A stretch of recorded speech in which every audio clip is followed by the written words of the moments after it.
सुबह की हल्की धूप अभी पूरी तरह धरती पर नहीं उतरी थी। पहाड़ों से आती ठंडी हवा छोटे से कस्बे सूरजपुर के बाहर फैले सूखे मैदान को छू रही थी। हर सुबह की तरह आज भी कुछ लोग वहां कबाड़ बीनने आए थे। उनमें एक था रघु। दुबला पतला शरीर, झुर्रियों से भरा चेहरा, आंखों में गहरी थकान, फटी हुई बनियान, आधे घिसे जूते और कंधे पर टंगा पुराना झोला। यही उसकी पूरी दुनिया थी। कस्बे के लोग उसे मजाक में फालतू रघु कहते थे। बच्चे उसे देखते ही चिल्लाते, देखो कबाड़ वाला आ गया। रघु बस हल्की सी मुस्कान दे देता। अब जवाब देने की ताकत उसमें नहीं बची थी। उसकी जिंदगी सालों से ऐसे ही गुजर रही थी, चुपचाप, बिना शिकायत। घर में एक टूटी सी झोपड़ी थी, एक पुराना बर्तन और कुछ सूखी रोटियां। उसकी पत्नी मीना 2 साल पहले बीमारी से गुजर गई थी। इलाज के पैसे नहीं थे और उसी दिन रघु सच में अकेला हो गया था। न कोई बात करने वाला, न कोई सुनने वाला। उस सुबह भी वो वही कर रहा था जो रोज करता था। कूड़े के ढेर को लकड़ी से उलट पलट कर देखना। शायद कोई प्लास्टिक, कोई बोतल या लोहे का टुकड़ा मिल जाए। तभी सूरज की किरणें मैदान पर पड़ीं और रघु की नजर एक अजीब चीज पर टिक गई।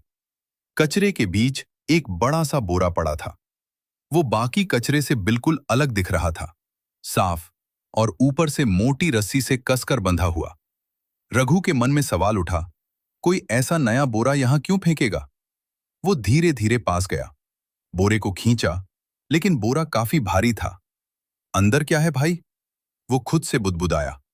उसने चारों तरफ देखा, कोई नहीं था। फिर हिम्मत करके बोरा पास की पुरानी दीवार के किनारे ले गया और रस्सी खोलने लगा। और अगले ही पल उसकी सांस जैसे थम गई। बोरे के अंदर चमचमाती प्लास्टिक की थैलियों में 500 रुपए के नोटों के बंडल भरे हुए थे। रघु के हाथ कांपने लगे। हे भगवान, ये सपना तो नहीं? उसने एक बंडल खोला। नए नोट, बिल्कुल ताजे। उसकी आंखें भर आईं। इतना पैसा कोई यहां फेंक कैसे सकता है? डर और लालच दोनों उसके भीतर उठने लगे। कुछ देर बाद उसने फैसला किया। वो बोरा उठाकर अपनी झोपड़ी की ओर भागा। रास्ते भर उसे ऐसा लग रहा था जैसे कोई उसका पीछा कर रहा हो। कुत्तों का भौंकना भी उसे डराने लगा। झोपड़ी पहुंचते ही उसने दरवाजा बंद किया, बोरा कोने में रखा और ऊपर पुरानी चटाई डाल दी। दिल इतनी तेजी से धड़क रहा था जैसे सीना फाड़कर बाहर निकल जाएगा। काफी देर बाद उसने फिर बोरा खोला। नोटों की चमक, जैसे जिंदगी पहली बार मुस्कुरा रही हो। उसने एक गड्डी गिनी, 1 लाख रुपए। और बोरे में ऐसी कम से कम 30 से 40 गड्डियां थीं। रघु का सिर घूम गया, लेकिन उसी पल एक डर उसके भीतर उतर गया। अगर ये किसी गुंडे का पैसा हुआ तो? अगर कोई इसे ढूंढने आया तो? खुशी और डर की लड़ाई उसके दिल में शुरू हो चुकी थी। कुछ दिनों बाद उसने उस पैसे से अपना इलाज कराया, झोपड़ी ठीक करवाई और एक छोटा सा किराने का ठेला लगा लिया। धीरे धीरे ठेला दुकान में बदल गया। अब लोग उसे रघु भाई कहने लगे। लेकिन रात को जब पूरा गांव सो जाता, रघु फिर उसी बोरे के सामने बैठ जाता।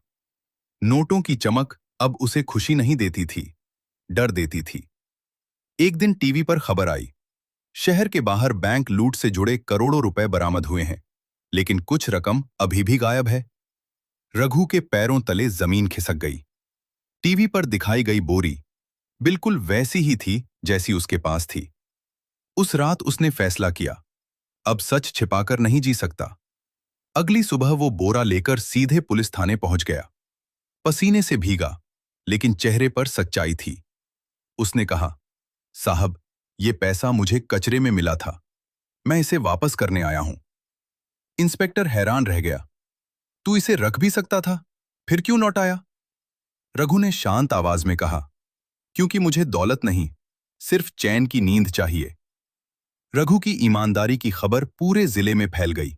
अखबारों में लिखा गया, गरीब कबाड़ी ने लौटाए करोड़ों रुपए। सरकार ने उसे इनाम भी दिया। लेकिन रघु ने उस पैसे से क्या किया? उसने गांव के बाहर एक छोटा सा स्कूल खुलवाया, मीना पाठशाला, अपनी दिवंगत पत्नी के नाम पर। अब हर सुबह बच्चे वहां पढ़ते, हंसते, खेलते।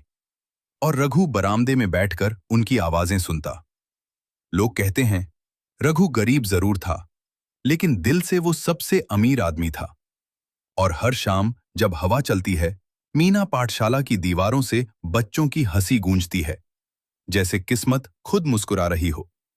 अगर आपको ऐसी ही दिल छू लेने वाली कहानियां पसंद हैं, तो चैनल को सब्सक्राइब जरूर करें, क्योंकि अगली कहानी शायद